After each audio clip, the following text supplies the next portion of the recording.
छैन यहाँ देशको नक्सा मेटिएको, न त लिपुलेकलाई डोजरले रेटिएको। यस्तो सबल सरकार छ, सीमा कसले मिच्ने? कोही छैनन् जोरी खोज्ने, छैनन् कोही हेप्ने। 100 कोस हिँड्दा पनि श्रमिक छैनन् आहत, गरिबलाई सम्मान छ सरकारबाट राहत। विदेशमा कोही पनि अलपत्र छैनन्, दुःख पीडा सुनाउने ती नेपाली नै होइनन्। जनताको व्यथालाई ध्यान दिएर सुन्ने, कृषक साना व्यापारीको साह्रै मर्म बुझ्ने, भ्रष्टाचारलाई नसहने सरकारको छ नीति, हावादारी हल्ला हुन् ओम्नी र यति। एउटा माननीय जिल्लामा जान पाउँदैन, एउटा सामान्य फुली भएको मान्छेले तिम्रो लोगो मलाई चिन्दैन, मेरो सिडिओको आदेश चाहिन्छ, माथि गृहमन्त्रीको आदेश चाहिन्छ भन्छ साहब महोदय।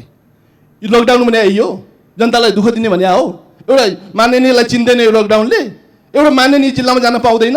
यी राजा महाराजा ठाकुर राजाको सेवाचारी गर्नुपर्छ, यिनीहरूको चाब्लुसी गर्नुपर्छ, यिनीहरूको चाकरी गर्नुपर्छ साहब महोदय। भूमि मिचेको भए बेग्लै कुरा हुन्थ्यो, तर हाम्रो भूमि चोरेर बनाएको बाटोको विरुद्धमा हामी अन्तर्राष्ट्रिय अदालत जानुपर्छ, अर्को विकल्प केही पनि छैन। चीनको पनि असल नियत देखिएन सभामुख महोदय। नेपालको भूमिमा भारत र चीनले सम्झौता गरेर बाटो बनाएर हाम्रो राष्ट्रियता कुल्चिएको विषयलाई हामीले यो सदनबाट एकमतका साथ आवाज उठिरहेको सन्दर्भमा सरकारले अन्तर्राष्ट्रिय अदालतमा यो मुद्दालाई लानुपर्छ र हाम्रो भूमि हाम्रो देशमा कायम गर्नुपर्छ भन्ने।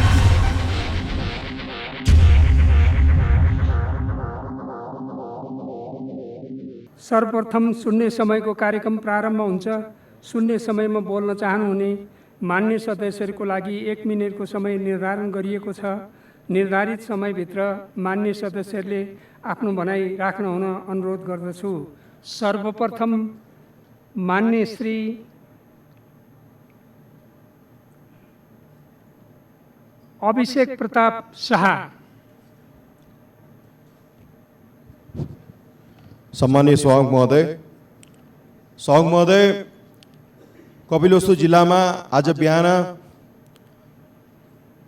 कोरोनाको संक्रमणको संख्या चाहिँ बढेको छ।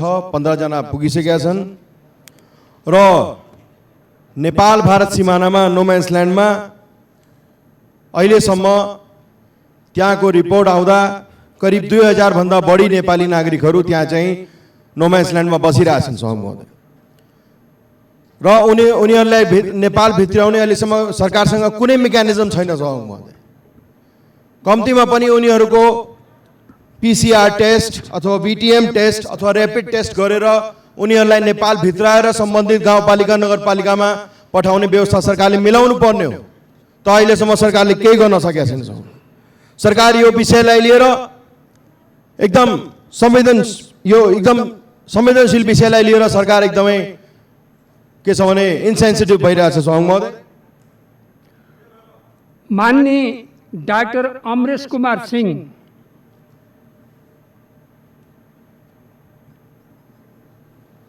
सम्मानीय सभामुख महोदय,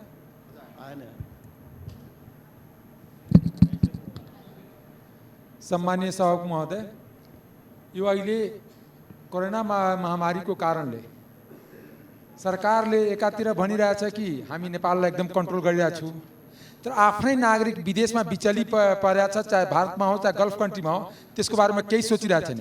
खास गरी नेपाल भारत सिमानाको बोर्डरमा धेरै नेपालीहरू अल्पत्र पडिरहेछ, खाना पाइरहेको छैन, क्वारेन्टाइनमा पनि बस्ने व्यवस्था छैन।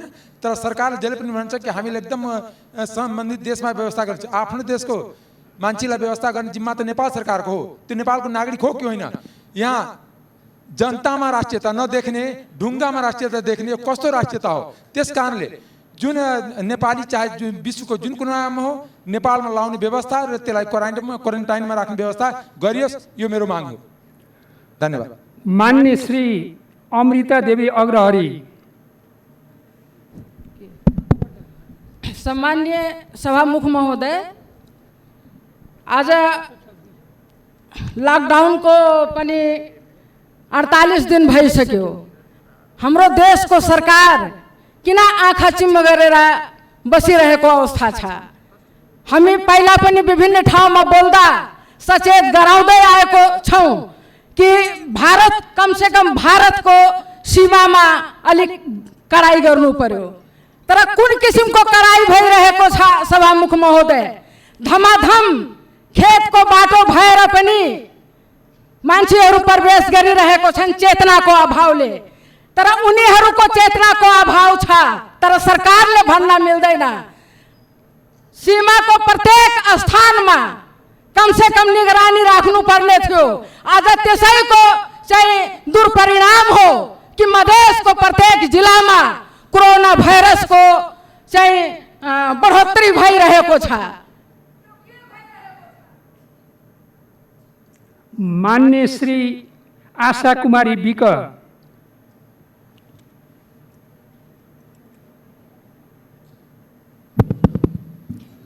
सम्माननीय सभामुख महोदय, कास्की जिल्ला महानगरपालिका वडा नम्बर 16 बाटुले चौर निवासी मोहन सुनारको भाइ समर सुनार दुबईमा मृत्यु भई दाह संस्कार उतै भइसकेको र नेपालमा दाइ मोहन सुनारलाई प्रदेश सांसदले जातीय विभेद गरेका छन्। 2077 चैत्र 26 गते भाइको दाह संस्कार भएको र सोही पालिकामा रहेको सार्वजनिक स्थानमा रहेको क्रियापुत्री भवनमा भाइको दाह संस्कार गर्नको लागि सल्लाह गर्दा दलितलाई यो भवन प्रयोग गर्न मिल्दैन भनी प्रदेश सांसदले विज्ञप्ति निकालेर एउटा सनातन धर्मको आधारमा विज्ञप्ति निकालेर दलितमाथि विभेद भएको छ। त्यसैले सभामुख मार्फत सम्बन्धित व्यक्तिलाई कानुनको दायरामा लिएर सभामुख मार्फत सरकारको ध्यान आकर्षण गर्न चाहन्छु। हस्त धन्यवाद। मान्य श्री इन्दु कुमारी शर्मा, सम्माननीय सभामुख महोदय, 1 महिनाभित्र महोत्तरी र धनुषामा गरी घरेलु विषाक्त मदिरा सेवनबाट 20 जना गरिब विपन्न परिवार मजदुरहरूको मृत्यु भएको छ। सुनिए अनुसार मृतकहरू कोरोना महामारीका कारण नभई घरेलु विषालु मदिराका कारणले मृत्यु भएको बुझिन्छ। तर दुर्भाग्य कोरोना महामारीबाट हालसम्म बाँच्ने सौभाग्य पाएका हामी नेपालीहरू प्रदेश सरकार, स्थानीय सरकार र सुरक्षा निकायको लापरवाहीका कारण 20 जना विपन्न परिवारका नेपालीहरूको मृत्यु भएको खबरले म दुखी भएको छु। विशेष गरेर अहिले महामारीको समयमा जनताहरू घरभित्र कैद रहेको अवस्थामा सुरक्षा निकायको भूमिका महत्त्वपूर्ण छ। तर महोत्तरी लगायतका जिल्लाहरूमा मदिरा र खाद्यान्नको व्यापक तस्करी भइरहेको छ। यसै क्रममा विभिन्न ठाउँहरूमा तस्करहरूद्वारा सीमा क्षेत्रमा महिला हिंसाको घटना पनि वृद्धि भएको छ। सर्वप्रथम म विषालु मदिरा सेवन गरी मृत्यु भएका मृतकहरूप्रति हार्दिक श्रद्धाञ्जली व्यक्त गर्न चाहन्छु र विषाक्त घरेलु मदिरा बिक्री वितरणमा रोक लगाइयोस्। साथै यस घटनाको छानबिन गरी लापरवाही गर्नेलाई तुरन्त कारबाहीको माग गर्दछु र सीमा क्षेत्रमा भइरहेको तस्करी महिला हिंसा रोक्न गृहमन्त्रीको ध्यान आकर्षण गराउन चाहन्छु। धन्यवाद। मान्य श्री उमाकान्त चौधरी, सम्माननीय सभामुख महोदय, मुलुक कोरोनासँग लडिरहेको बेला सरकारले बेमौसमी 2वटा अध्यादेश ल्याएर जनतालाई रमिता देखाउने काम किन गर्यो र लगत्तै किन फिर्ता गर्यो? सार्वभौम सांसदलाई छलेर ल्याइएका ती 2टा अध्यादेश ल्याइए र फिर्ता के कारणले गरे? अविलम्ब सार्वभौम सांसदलाई जानकारी चाहियो। साथसाथै WHO ले मान्यता नदिएको RDT टेस्ट जो विश्वसनीयता र भरपर्दो नभएको र अहिले आम हाम्रो माननीयहरूलाई चाहिने PCR टेस्ट भयो, तर आम नागरिकको पहुँचमा पनि अविलम्ब चाहिने PCR टेस्टको व्यवस्था गरियोस् भन्ने म जोरदार माग गर्छु। धन्यवाद। मान्य श्री खगराज अधिकारी,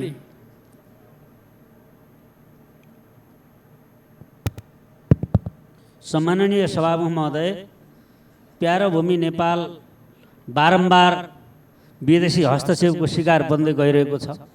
आज लिपुलेक, लिम्पियाधुरा र कालापानी क्षेत्रमा बाटो बनाएर हाम्रो असल छिमेकीपनमाथि, हाम्रो राष्ट्रिय हितमाथि वैदेशिक हस्तक्षेपले जुन मर्मान्त भएको छ, म सम्पूर्ण नेपाली जनताको तर्फबाट जनप्रतिनिधिको हैसियतले त्यो घटनाको तीव्र विरोध गर्न चाहन्छु, निन्दा गर्न चाहन्छु, घृणा व्यक्त गर्न चाहन्छु र सम्पूर्ण राष्ट्रलाई एकताबद्ध भएर फेरि मातृभूमि नेपाल जोगाउनका निम्ति हामी एक ठाउँमा उभिनका निम्ति म हार्दिक अपिल गर्न चाहन्छु। धन्यवाद। मान्य श्री खेम प्रसाद लोहनी,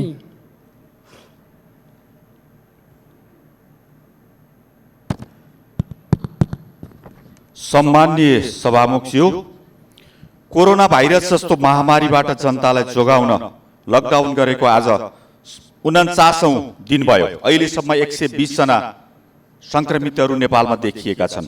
कोरोना संक्रमितहरू। कोरोनाको रोकथाममा सरकारको प्रयास र व्यवस्थापन प्रशंसनीय छ, सराहनीय छ। म सरकारलाई हार्दिक धन्यवाद दिन्छु। कोरोना प्रवेश गर्न नदिनको लागि सीमा नाकामा अझै कडा गरिनु आवश्यक छ। विदेशमा रहेका कोरोना महामारीको समयमा विदेशमा रहेका नेपालीहरूको उचित व्यवस्थापन र उपचारको निम्ति सरकारले उच्च प्राथमिकता दिँदै कूटनैतिक पहल प्रभावकारी रूपमा गरोस्। म सरकारको ध्यान आकर्षण गराउँछु। धन्यवाद। मान्य श्री गगन कुमार थापा। सम्माननीय सभामुख महोदय मार्फत सम्माननीय प्रधानमन्त्रीमा समर्पित बाल कविता म त भाग्यमानी। छैन यहाँ देशको नक्सा मेटिएको, न त लिपुलेखलाई डोजरले रेटिएको। यस्तो सबल सरकार छ, सीमा कसले मिच्ने? कोही छैनन् जोरी खोज्ने, छैनन् कोही हेप्ने। सहयोग कसै हिँड्दा पनि श्रमिक छैनन् आहत, गरिबलाई सम्मान छ सरकारबाट राहत। विदेशमा कोही पनि अलपत्र छैनन्, दुःख पीडा सुनाउने ती नेपाली नै होइनन्। जनताको व्यथालाई ध्यान दिएर सुन्ने, कृषक साना व्यापारीको साह्रै मर्म बुझ्ने, भ्रष्टाचारलाई नसहने सरकारको छ नीति, हावादारी हल्ला हुन् ओम्नी र यति। सबैतिर वाहा वाहा यस्तो विकास देख्दा पत्रकार नि दङ्ग छन् यी समाचारले लेख्दा। कोमल हृदयका प्रधानमन्त्री आँसु कवि हाम्रा, दिन नबिराई सृजना छ आहा कति राम्रा। राहत खोज्दै आउनेलाई तिनै गीत दिउँला, गीत कविता भट्याउँदै काला पानी जाउँला। सारा नेपाल हाँसेको छ, मेची काली गाउँछ, आँसु आए बरु त्यही गीतले आउँछ। यस्तो नायक गजबका ल्यायो जानी जानी, ओहो हामी नेपाली त साह्रै भाग्यमानी, ओहो साह्रै भाग्यमानी, म त साह्रै भाग्यमानी। धन्यवाद। मान्य श्री गजेन्द्र बहादुर महत। सम्माननीय सभामुख महोदय, यो लकडाउनको परिभाषा मैले बुझिनँ। यो लकडाउनले 77वटा जिल्लाका सिडिओलाई टाकुरे राजा बनाएको छ सभामुख महोदय। यिनीहरू टाकुरे राजा भएका छन्। 60वटा यी प्रदेश राजा भएर बसिया छन्। यी गृह मन्त्रालय र यो प्रधानमन्त्री कार्यालय यो महाराजा भएर बसिया छ। जनताको पिरमर्का सुन्या छैन। यति पिरमर्का परिरहेको छ कि जनतालाई पिरमर्का दिन लकडाउन बन्या हो। एउटा माननीय जिल्लामा जानलाई यो सिडिओको चाकरी गर्नुपर्छ, गृह मन्त्रालय धाउनुपर्छ। सभामुखज्यू कहाँ फोन गर्दा म सभामुखज्यूको फोन उठ्दैन। एउटा माननीय जिल्लामा जान पाउँदैन। एउटा सामान्य फुली भएको मान्छेले तिम्रो लोगो मलाई चिन्दैन, मेरो सिडिओको आदेश चाहिन्छ, माथि गृहमन्त्रीको आदेश चाहिन्छ भन्छ सभामुख महोदय। यो लकडाउन भने यो जनतालाई दुःख दिने भने हो। एउटा माननीयलाई चिन्दैन यो लकडाउनले। एउटा माननीय जिल्लामा जान पाउँदैन। यी राजा महाराजा ठाकुर राजाको सेवाचारी गर्नुपर्छ, यिनीहरूको चाप्लुसी गर्नुपर्छ, यिनीहरूको चाकरी गर्नुपर्छ सभामुख महोदय। यही हो लकडाउन भने। हस्, धन्यवाद।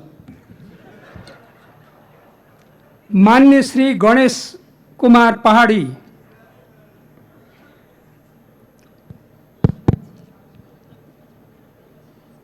सम्माननीय सभामुख महोदय, लिम्पियाधुरा, लिपुलेक र कालापानी क्षेत्रको सम्पूर्ण भूभाग नेपालको रहेको कुरा ऐतिहासिक तथ्य र प्रमाणहरूले प्रमाणित गरिसकेको छ।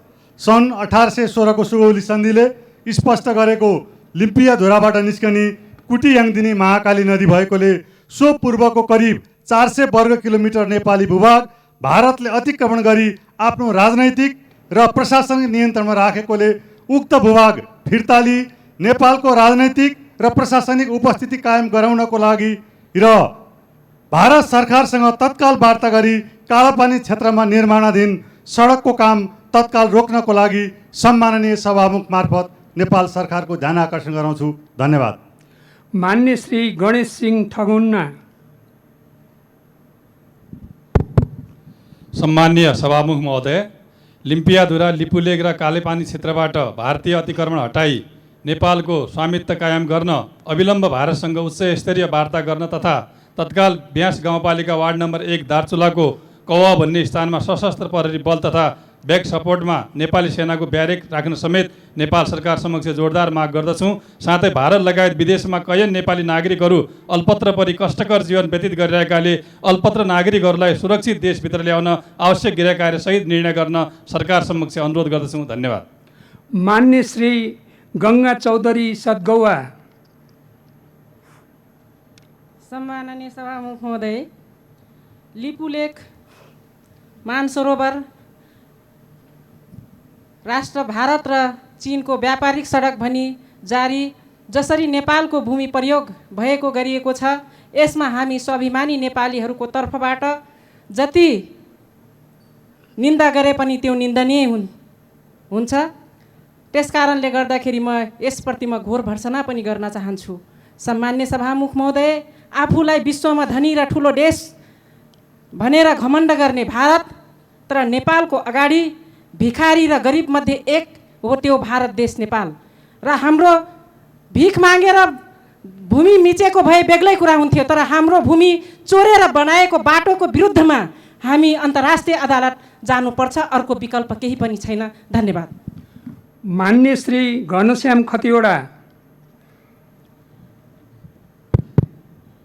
सम्माननीय सभामुख महोदय, आज दार्चुलाको लिपुलेक, कालापानी, लिम्पियाधुरा क्षेत्र दुखेको छ।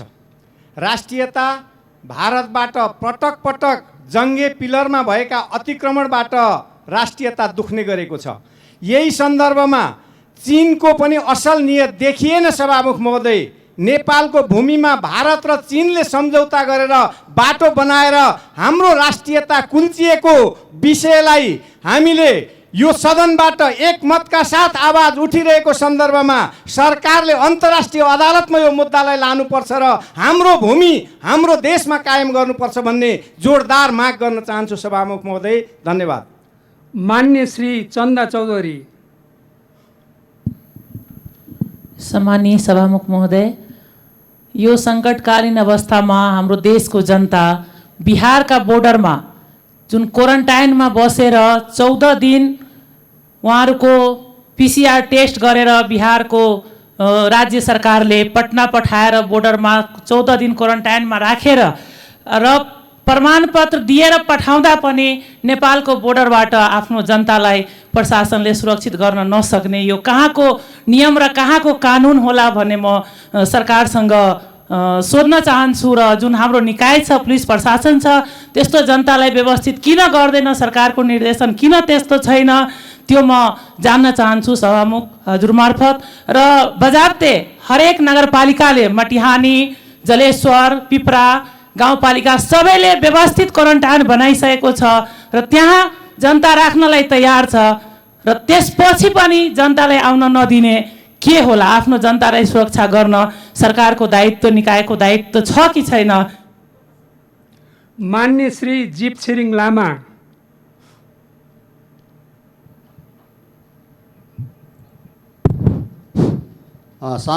सामान्य सभामुख महोदय, र यो भारतले, यो छिमेकी राष्ट्र, ठुलो देशले अनि ठुलो दाइले किन सानो भाइलाई, सानो देशलाई सधैँ किन हस्तक्षेप गर्छन्? सधैँ तराईमा चाहिँ सधैँ चाहिँ के अरे तराईको क्षेत्रमा महाकालदेखि मेचीसम्म चाहिँ तपाईँको चाहिँ सधैँ चाहिँ के अरे नेपाली जनताको चाहिँ जग्गा जमिन मित्तै आउँछन्। अनि अहिले चाहिँ 2008देखि चाहिँ लिपुलेमा सडक बनाउँदै थियो। यो सरकारलाई थाहा छैन, नेताहरूलाई थाहा छैन। म सोध्न चाहन्छु र 1860मा जङ्गबहादुरले 960 करोड गाडेको प्लेन कहाँ छ? नेपाल सरकारलाई थाहा छैन। त्यस कारणले योतर्फ चाहिँ सरकारले ध्यान दियोस् र कुनै पनि हालतमा नेपालको चाहिँ सीमाना मिच्नु हुँदैन। र आज हाम्रो सरकार, हाम्रो नेताहरू अनि जहिले पनि तपाईँको चाहिँ विदेशको चाकरी गर्ने अनि आज हेर्न थाले उनीहरूले। अनि हामी जहिले पनि विदेशीको चाकरी गर्ने अनि विदेशीको चाकरी चाहिँ हेर्दैन। अनि यो चाकरी गरेर छोड्नुपर्छ। मान्य श्री उमा रेग्मी।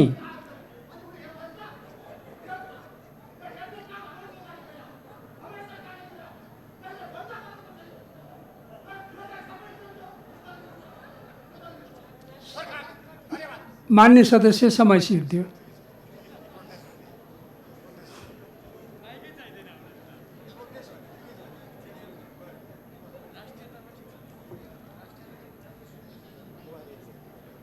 मान्य सदस्य, मान्य श्री उमा रेग्मी।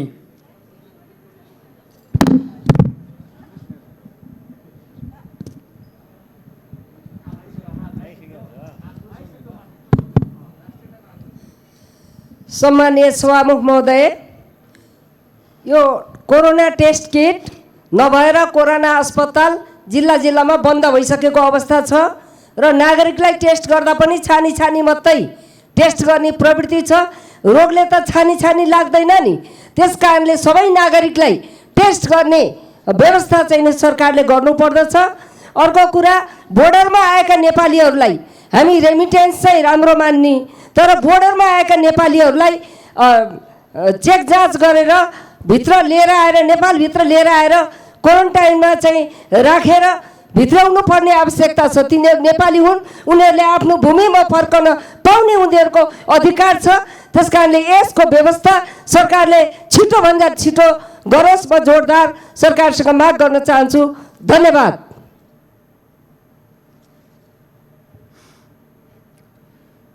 मान्य सदस्यहरू, शून्य समयमा मान्य सदस्यहरूले बोल्ने क्रम यहीँ समाप्त हुन्छ।